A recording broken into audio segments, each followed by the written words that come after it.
What's going on, everybody? This is Afro Think Tank. Now, listen, I'm an expert in counterterrorism, an actual expert in counterterrorism. I've been doing it my whole life until I retired, okay? And counterinsurgency as well. And I need you guys to understand that what's happening right now is that when a certain segment of society, a certain ethnic group, a certain political group, a certain racial group loses power, and when they don't have institutionalized power, when structural power starts to break down, they tend to fall towards guerrilla tactics, right, and lone wolf tactics, in order to air out their frustrations or in order to try to grasp control back from what they see as an invading force or a hostile force. And so in America, the hostile force is anybody that's not white, Christian, and straight. That's the hostile force, right? So what you're going to see as white people lose power in this world, as their institutions start to wane, as their structure starts to crumble, you're going to see people who are obviously uncouth, obviously unstable. They're going to start to do things, all right? And you have to take things seriously, and you need to conduct your life with that in mind. There are going to be more white Christian male domestic terrorists in this country. If you have not been paying attention, it's actually been happening for the last, I'd say, 10 years, as they have been coming to the realization that their power is waning. And there are people who cannot handle the fact that white people will no longer be in control of the world that they see, because from their perspective, they are going extinct. This is the apocalypse for white folks. There are white people who don't see multiculturalism or see blending as a positive thing. They don't see the natural laws of nature as people, become closer and closer, as the world becomes smaller. They don't see that as a positive thing. As far as they're concerned, the construct of whiteness is going extinct, which is true. The construct of whiteness is going extinct. It was always meant to be, and it's happening. And some people can't handle that. And because of that, all these white Christian evangelical men who can still utilize the structures and laws that the country has provided them to gather as many weapons and guns, and they get the benefit of the doubt by the white structures that still are that are meant to monitor them, but always overlooks them because they're white Christian males, right? While they're looking at all the brown people do similar things for various different reasons. So from now on, if you're black, you should stay away from, and I'm being honest, all right? This is legitimately. I have real world train. I know this is not the first time it's going to happen. This happens all the time in various different countries for various different reasons. And it happens the same way.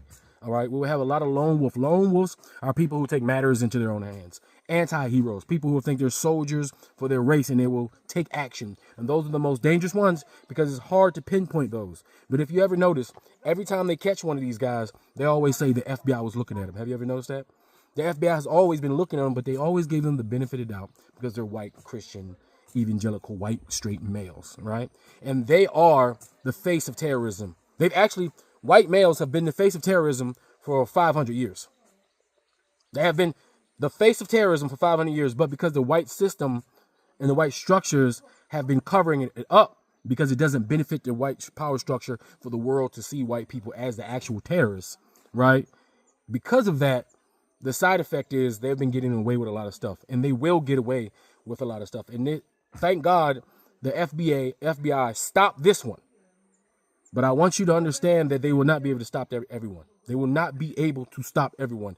We will have terrorist attacks in this country, and they will escalate as white people lose power, as they have to accept that they are the minority, which they've been the minority this entire time. But in America, they will become the minority. As it happens, they will be conducting more domestic terrorist operations, whether it be groups or individuals. And some of them will be successful. So if I was you, I would stay away from large gatherings that white people go to. I would almost stay away from non-secured events altogether, because those are the events that will be targeted, soft targets, places where people are defenseless. They're not thinking about it. There's no weapons. Soft targets is what they like to attack because they're cowards. They're not brave. They're not soldiers, but they view themselves as such. All right. So keep your head on the swivel, and I'm going to put this information here. And everybody, please, please watch out, because this is only going to get worse. Anyway, that's all I got to say. It's Afro Think Tank. Learn something, teach some. I'm out. Texas, white supremacist, busted for plotting a massive terrorist attack I put them on full mask. This is scary, but the reality is you may not be the only one that has weapons, etc., and very little to no regulation. 39-year-old Nathan James Henderson, a Texas male with white supremacist and Nazi ideologies, was arrested on felony charges for allegedly plotting a massive racist attack involving explosives against Black and Jewish people. We have details as well as photos of his stockpile, which was discovered inside his home. So originally, Henderson was charged with one count of components of explosive after officials conducted a search warrant and various materials used to make weapons, including explosives. Atlanta Black Star reports that investigators also discovered multiple firearms and ammunition, notebooks containing extremist ideology and vague plans to disrupt public venues, 24 grenades with corresponding striker mechanisms, a homemade igniter, remote detonation capability, and nearly 100 metal cylinders believed to be intended for manufacturing blasting caps were also recovered during the raid. The grenades were inert and deactivated, but a follow-up analysis found they were in, quote, various stages of construction, leading authorities to believe Henderson was working to turn them into explosive devices. According to an affidavit cited by local news affiliate KSAT, Henderson's cousin paid him a visit on July 4th. During that visit, Henderson began making, quote, alarming and extremist threats to kill Jewish people and Black people. Here we go again. Along with unnamed government officials using weapons and homemade explosive devices.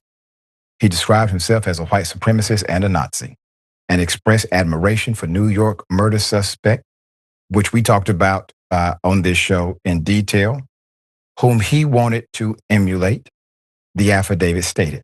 He also told his cousin that he would rather commit suicide than be taken into custody after the attack. Sounds familiar. During the raid on Henderson's home, investigators also found letters to other known white supremacists who had been arrested for hate and race-related crimes in the past. One neighbor told KSAT 12 that he drove up just as the raid was happening and saw the bomb squad removing explosive materials from the home. Quote, we drove up in the middle of it. We just drove in, neighbor Mario Romero said. Quote, it would have blown up the whole neighborhood, end quote. He added about the explosives. Henderson now faces additional charges, including components of explosives, prohibited weapons, host bombs, terrorism. He's the first person in Bexar County to face a terrorism charge under Texas' new enacted state law, which classifies the offense as a first-degree felony that carries a penalty of 5 to 99 years in prison. You know, this would actually be easier to track if we had some common sense in our policy dynamic in America. No one should be able to stockpile this kind of stuff without there being a regulatory system already in place. Now, can it be red flag? Yes, but that requires typically somebody to be paying attention and to care. What happens if cuz doesn't come on July 4th? What happens? Wait. Before you go, for all my subscribers and philanthropists out there, I'm building a solar power community water bowl system in Nigeria. It's going to cost between $5,000 and $6,000. I'm trying to raise money. If you want to participate and help me build this solar power water system, please donate to the Cash App and put solar water in the notes. Solar water in the notes. I'll put PayPal, Stripe, and Zelle. Anyway, thank you. That's all I got to say. It's Afro Think Tank. Learn something, teach something. I'm out. Thanks for watching Afro Think Tank. Don't forget to like, share, and subscribe. And follow me on Substack and Patreon for more content. Remember, it's Pan-Africanism or nothing.